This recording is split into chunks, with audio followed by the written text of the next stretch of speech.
Christ the lord. ఈరోజు దేవుడు మనకి ఇచ్చినటువంటి వాగ్దానం ఏంటంటే ద్వితీయోపదేశకాండము 8వ అధ్యాయము 18వ వచనం.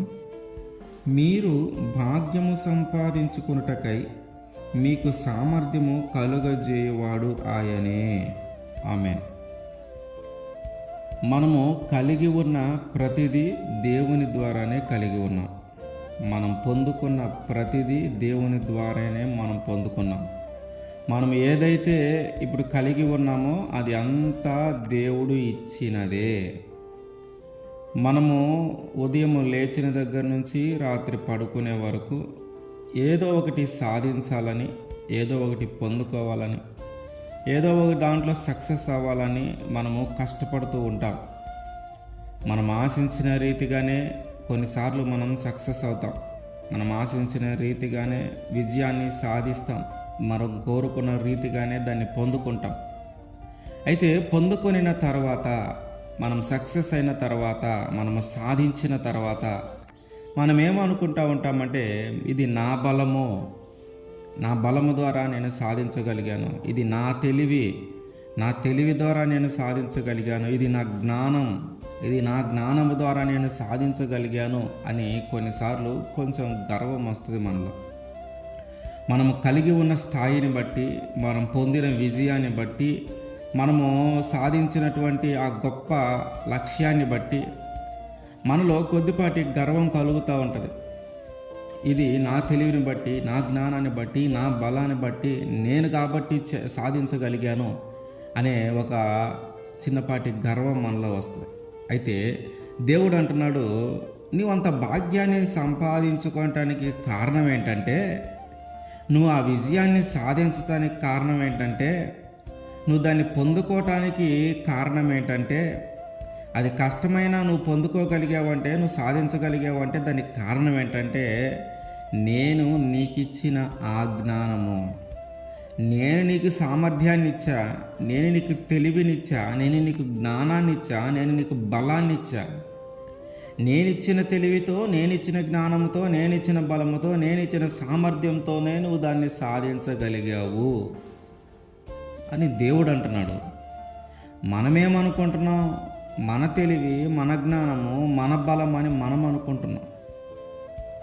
మనం గమనించాల్సిన విషయము, మనలోకి అతిశయము రానివ్వకుండా, మనలోకి గర్వము రానివ్వకుండా, ఇది దేవుని ద్వారా నేను పొందుకోగలిగాను, ఇది దేవుడి ద్వారా నేను కలిగి ఉన్నాను, ఈ విజయము దేవుని ద్వారానే వచ్చింది, దీన్ని నేను దేవుడి ద్వారానే సాధించగలిగాను, దేవుడిచ్చిన తెలివి, దేవుడిచ్చిన జ్ఞానము, దేవుడిచ్చిన సామర్థ్యము, దేవుడిచ్చిన బలము, ఈ మాట మనలో నుంచి రావాలి.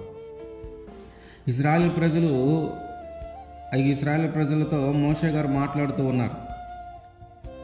ఇప్పుడు ఈ అరణ్యము నుంచి బయటకు వచ్చాం, ఈ తర్వాత పాలు తేనెలు ప్రవహించే ఆ దేశంలోకి మనం వెళ్ళిపోతాం, మీరందరూ వెళ్ళిపోతారు. అక్కడ వెళ్ళిపోయిన తర్వాత చక్కగా పంటలు పండిస్తారు, చక్కగా ఆహారం దొరుకుతుంది, చక్కగా అభివృద్ధి చెందుతారు, చక్కగా జీవిస్తారు.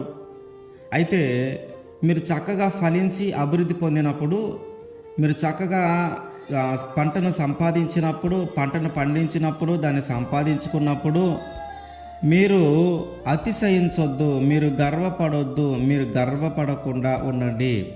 ఇదంతా మా తెలివి ద్వారా సంపాదించుకున్నాము, మా జ్ఞానం ద్వారా సంపాదించుకున్నాము, మా బలము ద్వారా సంపాదించుకున్నాము, మా సామర్థ్యం ద్వారా సంపాదించుకున్నాము అనే ఆలోచన మీలోకి రానివ్వద్దు.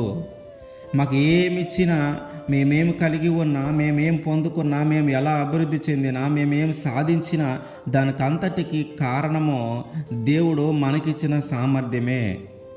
మీరు భాగ్యము సంపాదించుకున్నారంటే దానికి కారణము దేవుడిచ్చిన సామర్థ్యం అని మీరు గుర్తుంచుకోండి.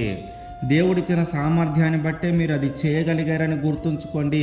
దేవుడిచ్చిన సామర్థ్యాన్ని బట్టి మీరు దాన్ని సాధించగలిగారని గుర్తుంచుకోండి. దేవుడిచ్చిన సామర్థ్యాన్ని బట్టి మీరు విజయము సాధించగలిగారని గుర్తుంచుకోండి అని చెప్పి మోషే గారు వారికి తెలియజేస్తూ ఉన్నాడు. ఇశ్రాయేలు ప్రజలకి మోషే గారు తెలియజేస్తూ ఉన్నాడు. ఈరోజు దేవుడు మనకి కూడా తెలియజేస్తూ ఉన్నాడు.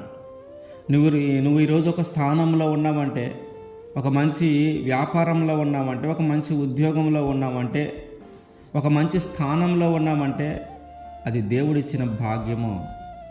భాగ్యం అంటే దాన్ని 3 రకాలుగా మనం అర్థం చేసుకోవచ్చు. భాగ్యము అంటే అవకాశము. అంటే మీలాంటి గొప్పవారిని కలవటం మా భాగ్యమయ్యా అంటాం. అంటే గొప్ప గొప్ప అవకాశాలను ఇచ్చేది, గొప్ప గొప్ప అవకాశాలను పొందుకోవటం భాగ్యం అంటాం. అట్లాగే భాగ్యం అంటే సిరి సంపద, భాగ్యవంతుడు అంటాం. అంటే బాగా ధనము సంపద కలిగినటువంటి వ్యక్తి.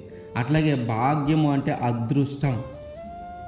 అట్లాగే భాగ్యం అంటే అదృష్టం అని కూడా వస్తుంది. కనుక ఇవన్నీ మనం పొందుకుంటున్నామంటే, ఇంత భాగ్యాన్ని మనం కలిగి ఉంటూ ఉన్నామంటే మన తెలివి, మన బలము, మన జ్ఞానము, మన సామర్థ్యం అని కాకుండా దేవుడిచ్చిన బలము, దేవుడిచ్చిన జ్ఞానము, దేవుడిచ్చిన సామర్థ్యము, దేవుడిచ్చిన తెలివి, దేవుడిచ్చిన జ్ఞానము అని మనం మాట్లాడాలి. మనలోకి ఆ కొద్దిపాటి అతిశయము, ఆ కొద్దిపాటి గర్వము రాకుండా మనము జాగ్రత్త పడమని దేవుడు ఈరోజు మనకి తెలియజేస్తూ ఉన్నాడు. కనుక మనం ఏమి కలిగి ఉన్నా ఆయన వల్లే కలిగి ఉన్నాము. మనం ఏమి పొందుకున్నా ఆయన ద్వారానే పొందుకున్నాము. మనము కలిగి ఉన్నవన్నీ ఆయన ఇచ్చినవే. ఆమేన్.